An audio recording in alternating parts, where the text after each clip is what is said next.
So if we look at the detail view here, we can look at how we create or set up a particular GL code. And the first category is the grand category. And this we pretty much predefined for you.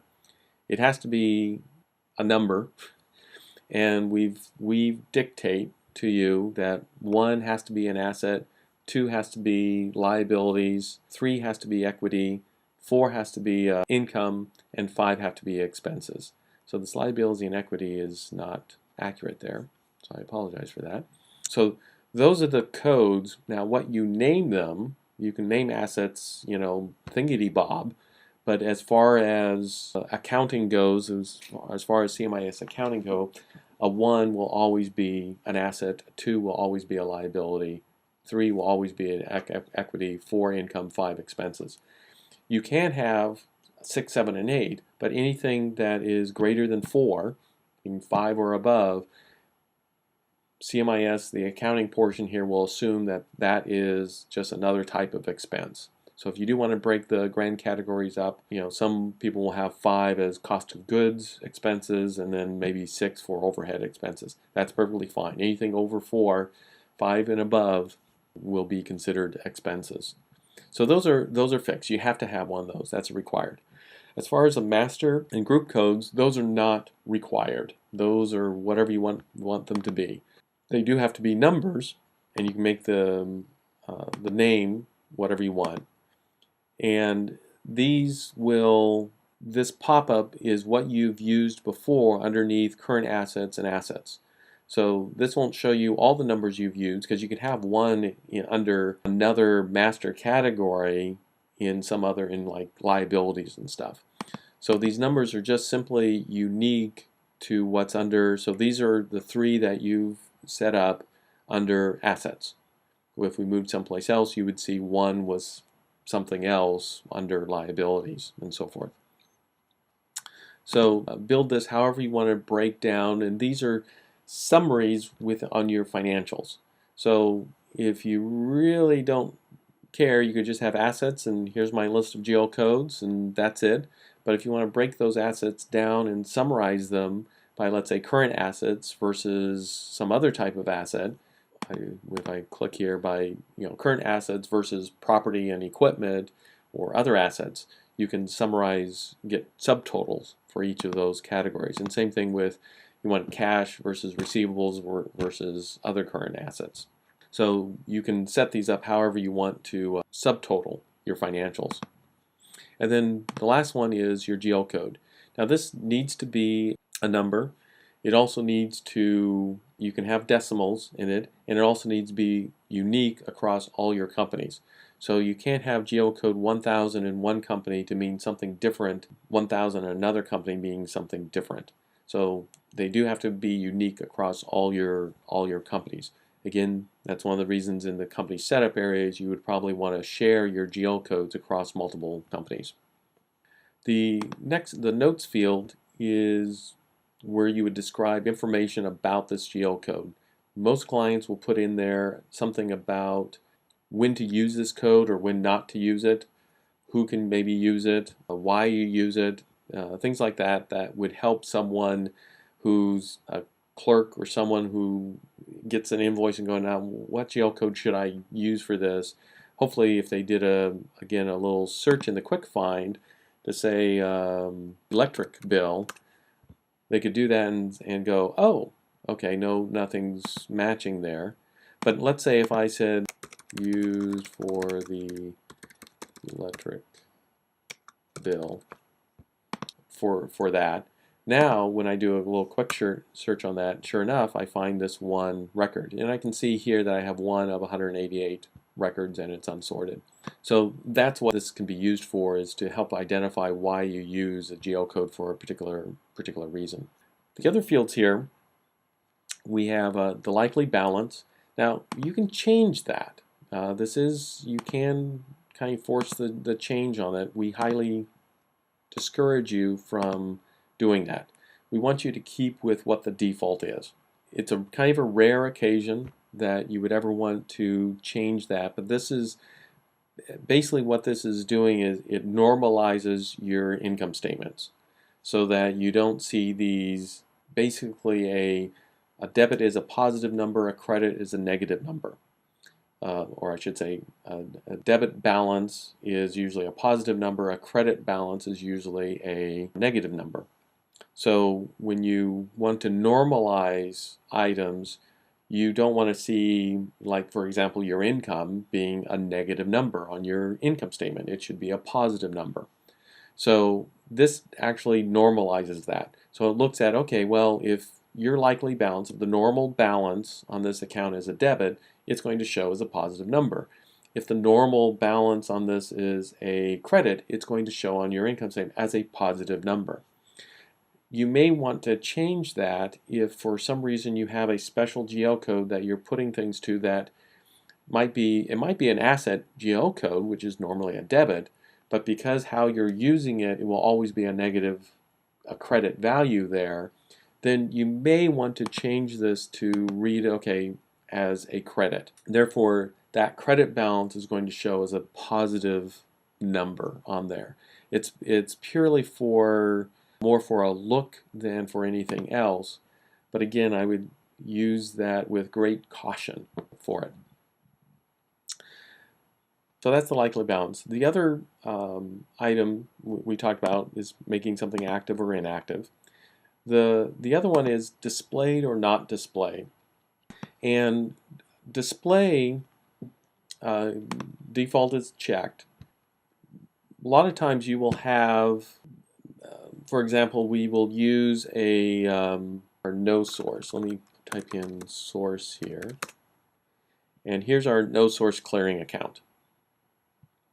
So we almost always want this to be unchecked, meaning that we really don't, on our financials, we don't want this no source clearing account that has a zero balance on it showing up on our financials for it. So we just simply say display nothing, and it'll be blank. The values are still there, everything's there in the background, and so long as this GL code has a zero balance, your balance sheet will be in balance.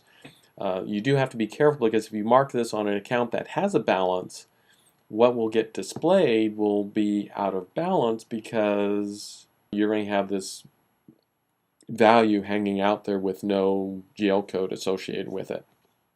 It would actually still be in balance, but you're going to have a number that's on your financial with no description. It's just going to be hanging out there on your financials. So you want to be careful when you use that, and that you use it on an account that is inactive. Most cases you will always have both of these. If active is unchecked, meaning it's inactive, you'll also have it undisplayed, meaning that if you did have a balance there, you're probably going to do some GL entry that moves that balance from one GL code to some other active GL code to keep everything in balance for you. The next one is a reconcilable account. And again, if this is some cash account, so here's my 5 cash accounts that we have. Savings, checking, those are my 5 cash accounts. So I probably want all these reconcilable, meaning that this is going to, you have the ability of an outside piece of paper somewhere to compare or reconcile the transactions that you have in your system with the transactions that are in some other system. So this can also not only be cash accounts, but it could be credit cards if you wanted to deal credit cards in that fashion, where you're reconciling the account to a credit card statement. And that goes into another whole process about accounting, which we'll talk about when we get to that area. And then the last one is a job cost account. And this is a flag, and we will be having some other validations to it, but right now it's designed for you, the search, to look at what GL codes you consider can be used for job costing. And this helps you identify, validate the controller or accountant, bookkeeper in your office to validate, hey, this GL code is normally used for job costing, but here it is on our overhead job. So it allows you to do those type of tests with it. As I've gone through this, if you notice when I was in the quick find does search across all fields on the layout that you're in. So it actually searches over here. So even though I'm in this bank, in this thing, if I put in Union, it's going to find my three GL codes here that are part of our Union Bank accounts, cash accounts. So this searches on all fields that are in the layout, no matter what tab you might be in.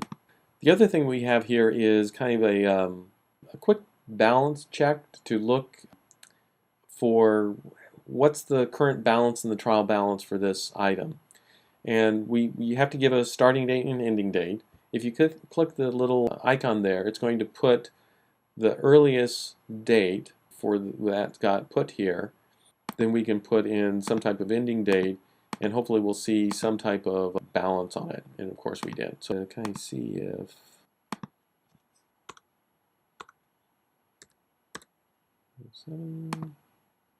today, there we go, that's a balance. So I need to look to see why that other geocode didn't, the balance didn't come up. But this should normally give you the balance on that GL code. And I don't think we have any transactions here in 2012, which would be the year. So if I look here, I can see, okay, 2009 was the last transaction that we had in here under materials. And this is sorted by date. The most recent will be up at the top. You see the dates are going down back in time. So that's what the last tab is. Anyways, we'll move on.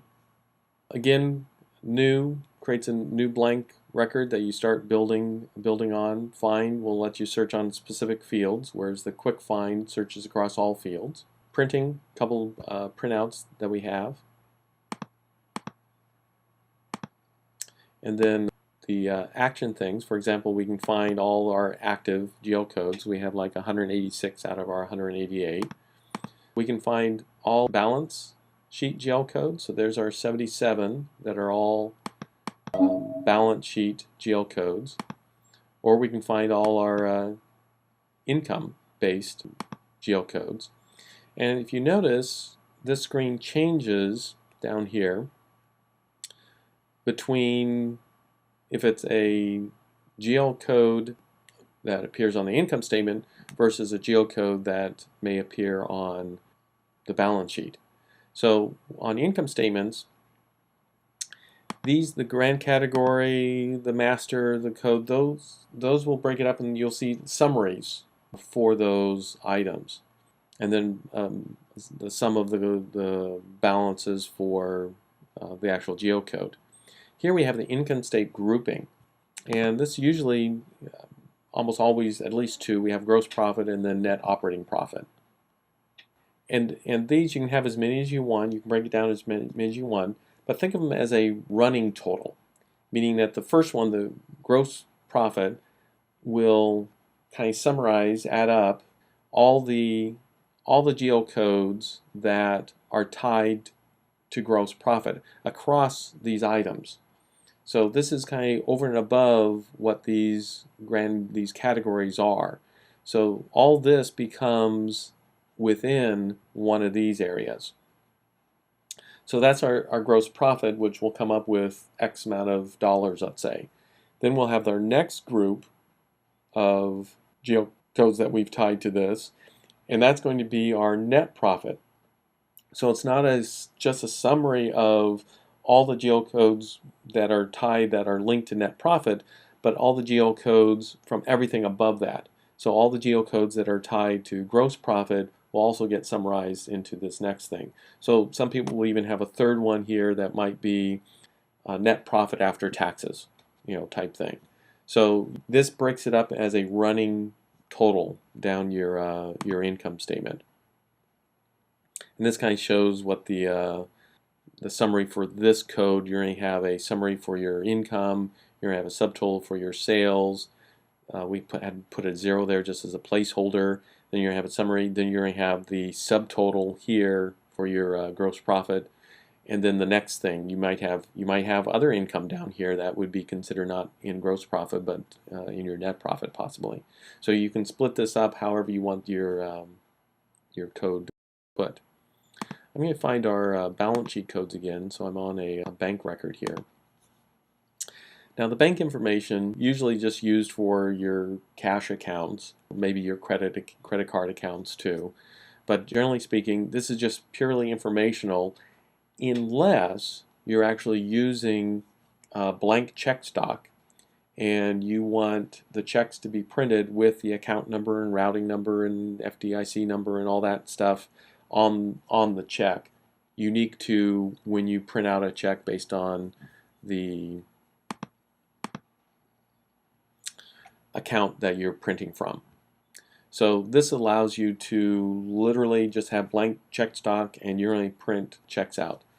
This is used if you manage a lot of different accounts, and all these accounts are used, especially if you have projects and you set up a special checking account for a particular project and you do that across major projects, then this makes it very automatic to make sure you pull money from the right account, because when you pay the check, you'll pay it from the checking account that it should come out of, and you don't have to be changing different check stocks in there. There's also some other things that you need to do in the company setups.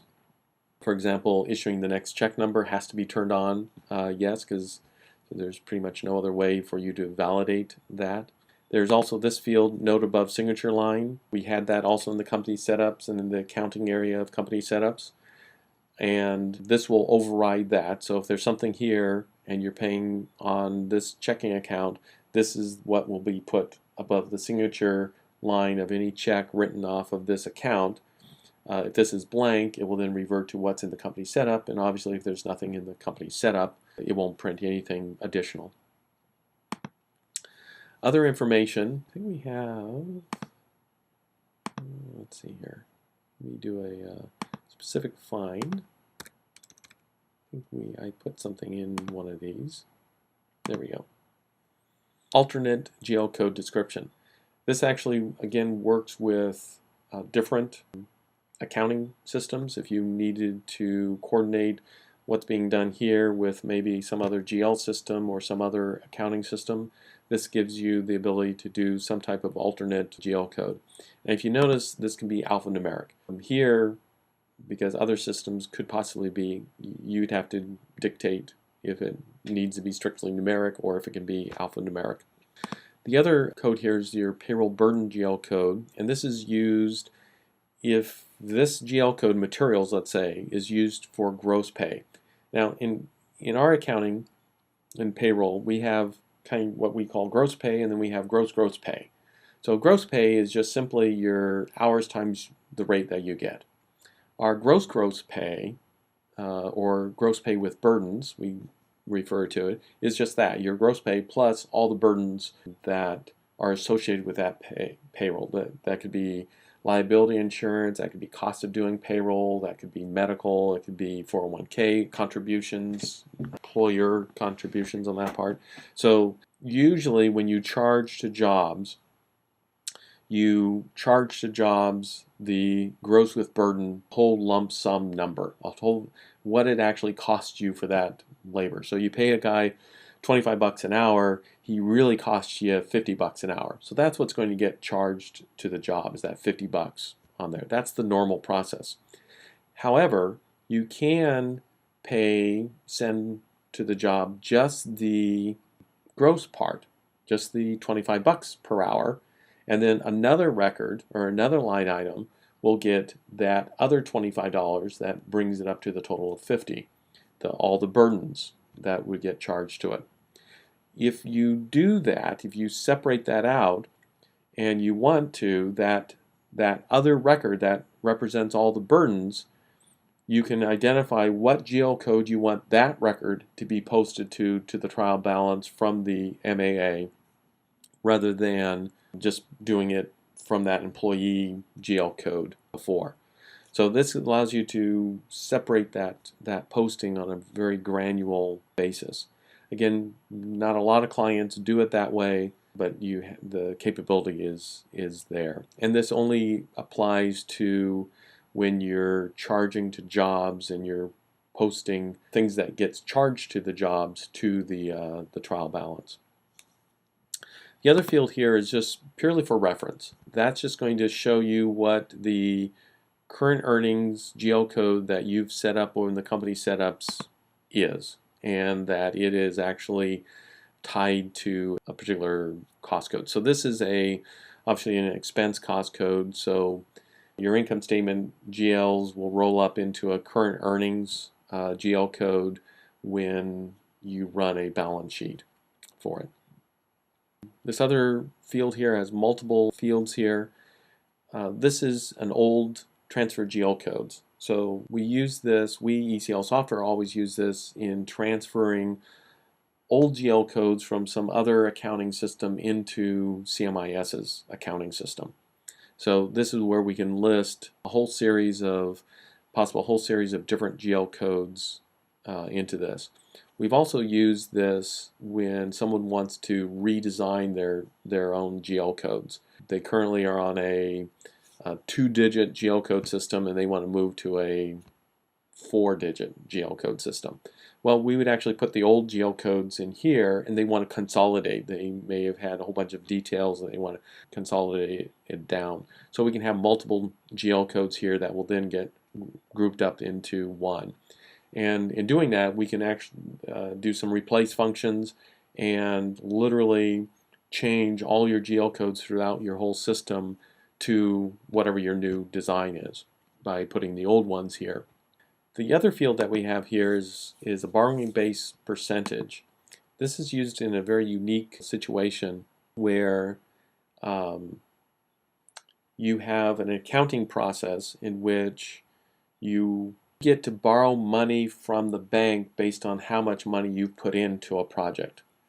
So if you have, let's say you have lots of projects, this deals a lot of times with housing tracts more than anything else, but you have several big projects.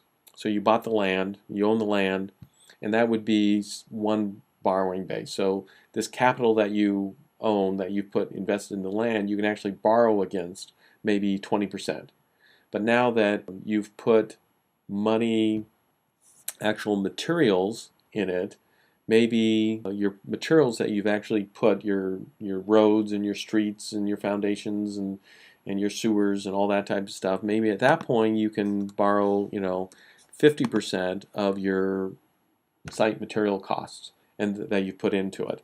And then the next stage is maybe the sticks and bricks in your finishing house. Maybe at that point you can get actually 90 or 80% of what you've put into it. So this allows you to run some reports that we have that will show you what the percentage or your borrowing base is on it. You can compare that with what you've actually borrowed and see how much more money the bank might be able to lend you. So this kind of links this together with your financials that you're going to be giving to your bank anyways. And the last tab here is just simply a quick view, a snapshot of what's in the database. So you're able to look to see what's in the trial balance. If you drill down on an item, it actually opens up the trial balance database for you to look and see all the transactions on that particular account.